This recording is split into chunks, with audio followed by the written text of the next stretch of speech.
Hello everybody, I am very excited to do this first video on Microsoft Fabric. It was just released for preview at Microsoft Build in Seattle on May 23rd.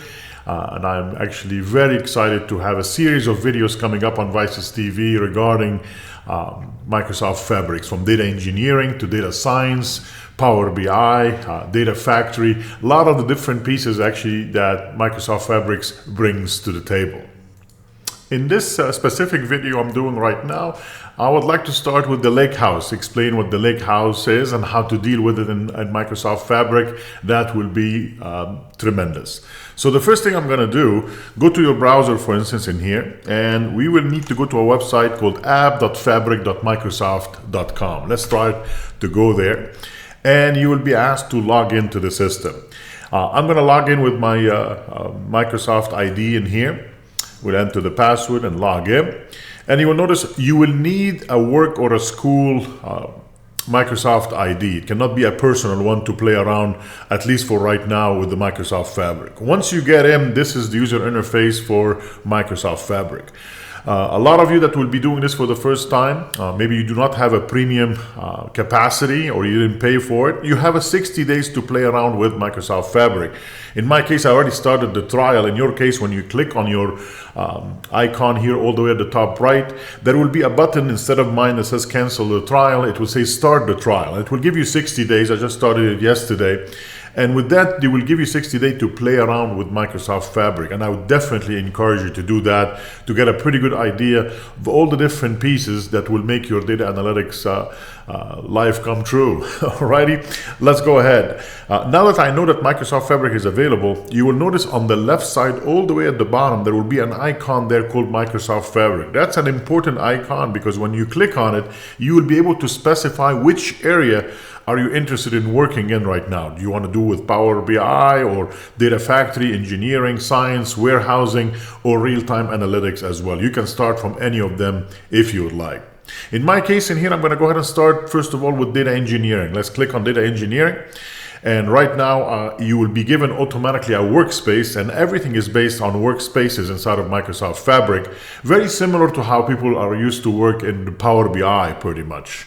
So I'm going to go ahead and create my first lake house. And the lake house means I would like to create a combination between a data lake and a data warehouse. But in this time, it will bring both together. The part about having files, for instance, like you can bring in your files, you can bring in structured, unstructured, semi-structured data, and also not having to dedicate specific SQL servers, for instance, to make data warehousing, but the Fabric infrastructure will allow you to create Parquet files, and on top of that Parquet files, you'll be able to T-SQL into it, or you can actually use the files as they were inside of Spark, for instance, to deal with it however you'd like. And during the videos, I will have a series of them. We will tackle each and every single one of them. The important part to understand is that Fabric is a unified way for everybody to work together, whether you're a data scientist, a data engineer, a data analyst in Power BI, or you are an AI and machine learning engineer, or a T-SQL, a DBA, for instance, that would like to SQL into the data. You don't have to work in silos in different development environment and in different applications. Now everybody can work together under the same kind of permissions given with Azure Active Directory, with a rollback and RBAC, and also ACL and so on. So it's definitely a complete system for dealing with data analytics in your organization as well. All right, let's go ahead and start by saying I would like to create a lake house. It's in preview right now, so we click on that. Of course, I can create another workspace. It doesn't have to be my workspace. You can have as many workspaces as you want, and different people on the team can be actually part of different workspaces with different permissions if you'd like as well. All right, my new lake house, let's go ahead and call it Lino House. Alrighty. And you can give it whatever name you want, of course. And inside of this lake house that I'm just created right now, I will be able to see files and tables. Files, that means maybe you have some CSV files or some other kind of files. But the important part is you can deal with these files in Spark if you want. You do not have to convert them to tables. But if you would like to T-SQL into that, you will need to move them into tables first to do that. So let's go ahead and take a look at files. All right, let's go ahead and be a little bit more organized. I'm going to go ahead and create a new folder. We'll say create a new subfolder. We'll call this one data, for instance. Alrighty. And inside of this data, I can actually come in here and say upload, and we'll just upload a file right here. All right, so the notice something that says SQL endpoint got created automatically because I just created something on the files. I'll explain what that is in a minute. And right now I have a file on my machine. It's a CSV file, comma delimited file, called sales. That is about 3 megabytes. It's a pretty small file. It has a lot of records in it, just to play around and see how this whole thing in Fabric works. So I'm going to open it up. We'll go ahead and upload it. There is my sales.csv. We'll say open this guy, and I'll say upload. All right, and notice it's a small file. It's only 3 megabytes. And when it's done, I can close this down. And hopefully now when I click on data, the sales.csv will be right here. Before I even get into tables or anything like that, I can always click on the sales.csv, and I will be able to see right away the content. I can see the header all the way at the top, and you can tell probably from the right side, it's not a huge file, but definitely there are a lot of records inside of the sales CSV files. All right. One of the features that I will actually definitely attack in another video, which is the idea behind shortcuts and mounts. So for instance, this file was brought in from a CSV file from my machine, and I made it part of my Lakehouse. But if you notice, if I click on these ellipses button next to the folder for data, there is something here called new shortcut. What is that new shortcut? If you click on it, for instance, you can actually bring in another OneLake from another workspace if you want to. You can point directly to an ADLS Gen 2 available in your Azure subscription if you would like. Not only that, but you can actually have an Amazon S3 bucket maybe that has some files and folders in and you'd like to bring in as well. It's a shortcut directly there instead of having to ingest all the stuff in first to be able to do the work. That's a great thing. And you will notice also by the time the product goes to GA and being released at the end of this year, you will notice there will be something called mount. So this is different than shortcut. That means maybe you have already some SQL Server in Azure, for instance, that you would like to be part of your Lakehouse. So instead of bringing them in, I can mount that SQL database directly into my Lakehouse as well. So all of the stuff we'll definitely get into. But for right now, let's concentrate on our sales.csv and see where we can take it from here. So now if I go back to the data, notice there is an ellipses button here at the end in the column for sales.csv. And the most important thing is I can convert the sales.csv into tables, which is available here in the Explorer on the left side. So we'll say load to tables. You need to give it a name. It will try to give you the same name as the CSV, but you can call it anything you want if you would like. And I'm going to say confirm.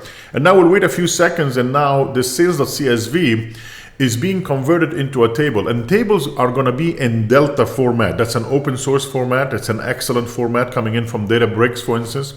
And you will be able to see logs, so you can see all the transactions over time that happened on this specific Delta table, which is very important as well. The transactions are always going to be recorded, so you can tell who did what at all time. And just for your information, whenever we create a table like this, the format that Fabric will always use is Parquet files. So the Parquet files will take the CSV file, will make it into Parquet files, and then anybody that is a DBA will be able to T-SQL into that table, into the Parquet files directly using that Delta table. Does that make sense? So if I go to tables here, we click on sales, for instance. Notice the preview now. It's very similar to the preview we saw for the CSV, but now it's actually previewing Parquet files with putting that layer of SQL on top of it so that any DBAs can be able to see all the different columns in there. I can also open up the sales and I can see the type of every single column inside of this data coming in as well. Make sense? Also, sometimes I'm interested in transaction, and that could be huge actually when you have a whole team working on the specific Lakehouse. So I can go to the sales, see the ellipses right next to it, click on it, and there will be something in the pop-up menu called View Files. So instead of seeing the data, I want to see the files that are associated with my sales table. So if I click on it, you notice there are two different things in here. One of them is the Parquet file itself using the snappy compression method in here. And most importantly, I have my underscore delta underscore log. If I open up this underscore delta log, there will be a JSON file in here. The more, of course, you'll have more transactions, you'll end up with more files inside of there to record the transaction, who did what and what they did and the operation and so on. If you ever want to actually see what exactly could be possibly inside of the JSON file, click on it, and there will be some mumbo jumbo code in here, but it might be very important to understand the timestamp when the commit happened, what kind of operation it occurred, a lot of different information in here about the protocol, the metadata of all the different columns and the provider for Parquet, the compression levels, everything that you will need to find out. So this could be a great thing also. You might have some monitoring tools, which of course Fabric has its own monitoring tool built in, and you can actually have logic apps in Azure and so on to be able to monitoring these transactions inside of these logs for Delta files and being able to report on it when something happens. Also, I would like to find out who actually deleted something in there, so I can actually query all this information and being able to tell what happened, when, and why. So this would be important as well for the long life of your Lakehouse as well under the Delta format. All right, let's go back here to the sales view to be able to see everything under sales. There it is. And notice so far we have spending all the time in the Lakehouse. You see at the top right of the screen when it says Lakehouse right there? That means the manipulation of folders, the manipulation of data to come from files like CSVs into Parquet files for tables. All the stuff is done in this area for the Lakehouse. But once you create something under files, the system automatically in Fabric creates a SQL endpoint for you. So I can actually now move from being in the Lakehouse view, and I can actually click on that and say, take me to the SQL endpoint. So let's click on that. And now the loading of the SQL endpoint, I will be in a different place inside of my Lakehouse, and I can actually issue queries now against the data inside of these Parquet files with my Delta format. And there is my data, as you can see in here, coming directly into the SQL. Let's go ahead and create a new SQL query, for instance. I'm going to paste here a little bit, couple of lines of code, and I'm going to select item, and I'm going to create a brand new column called revenue, which is the sum of my quantity and multiplied by the unit price from the sales, of course. And I'm going to group by item, and I'm going to do it descending based on the revenue for the order by. All right, let's go ahead and click on the run button in here, and that really quickly hopefully will give us all the different items grouped by, as you can see, by item, and the total revenue for each and every single item that I have in my database. I got 130 rows, or the 2 columns, of course, and it will tell you it succeeded in 2 seconds and a few milliseconds in here as well. So this is great. If you're a SQL person and you would like to actually get some results really quickly and you are very handy with SQL, this is the way to go. If you are a Power BI person and you are definitely used to Power Query, you'll have to have definitely a place in here, a first-class citizen of this entire tool. And of course, if you're a data scientist that likes to deal with Python and Scala, no problem. You can open up a notebook in Fabric and go at it.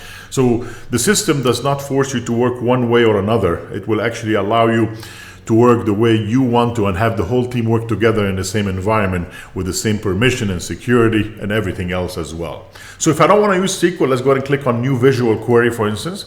And in this visual query, maybe the sales, I'll drag the sales and put it right here in the canvas. And now Power Query will be brought in right inside. So you might find yourself right at home if you're a Power BI user, for instance. So I can actually see all my data in here. I get to choose the columns. Let's say, for instance, I want to choose maybe not all of them, maybe just the sales order number and the sales order line number. These are the only thing I want to see. We'll say okay there. And hopefully now we have 2 columns only. Great. And let's go ahead and do some transformation. I'll say transform, and we'll say group by. And maybe in here, I will use the group by the order number. And instead of the new column name in here, we'll call it something else. Maybe we'll call it something like line items. Line items. There you go. And the operation itself, you have a lot of choices. I'm going to do count distinct values. And then for the column itself, I'll use the one that has already been selected for you, which is the order line number as well. Excellent. We'll say okay there. And again, the query will run. Notice automatically Power Query inside of Fabric is adding more and more grouping and choosing of the columns and the transformation and everything. And now I actually get to see all the results available for me right in there. I also want you to notice something, that at the bottom of the screen, we are on the query in here for the Power Query, but you can click on model right there and you'll be able to see the model. I mean, right now we only have one table, which is sales, but in real life you will have multiple tables and you can actually create joins between them, and you can do whatever you want in here, to be honest with you. Okay, so it could be as complicated as you want to, but again, it's the way you like to work. You don't have to learn a new way if you're familiar with that. Okay, let's go ahead and create a report really quickly. So you'll notice all the way at the top, we are under the home page. We click on the reporting, for instance, and from that point on, I can create a brand new report. The nice thing about it, when I create that data, a data set was automatically created based on that from the model. So that data set will be available for me automatically in Power BI. And hopefully you will feel like you're right at home with all the different data visualizations and everything else available. So that is my sales data set that got created for me automatically. I'll open it up and maybe I'll choose a couple of things, maybe item, maybe quantity. You get to choose whatever you want, of course. And notice the data gets created automatically for me here on the side. Let me make it in here a little bit bigger so you can see it, okay?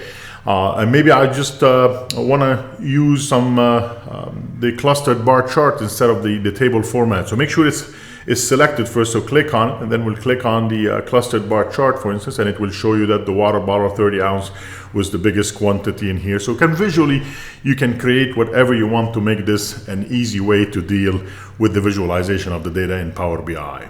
And finally, I can definitely go ahead and save this report. We'll say save the report, give it a name. We'll call it, for instance, item sales report. There you go. And we can put it in my workspace. It's grayed out because that's the only workspace that I have. But remember, you can have multiple workspaces as well to work with different members of the team in your organization as well. We'll say save.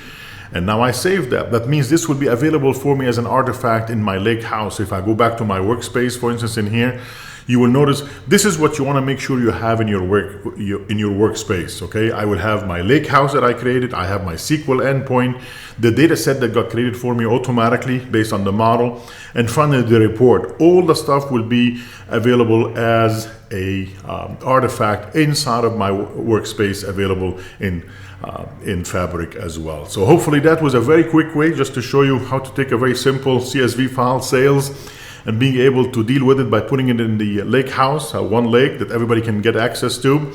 We converted it from being a CSV file into Parquet files under the Delta format, which is open source. And I was able to query into these Parquet files automatically using T-SQL. I told you already, you can do that in Python or Scala, whatever you'd like, using notebooks if you want to. We can also open up Power Query directly from visualization of the query itself. So however you'd like to work, the system will be able to work with you and meet you halfway to make sure that you're a first-class citizen of working inside of Fabric. Hopefully that was interesting for you for the last maybe 15 minutes. And I will be doing more videos to show you the transformation, the notebooks and the Scala and the Python and the data analytics portion of Fabric as well. I'll see you soon. Thank you.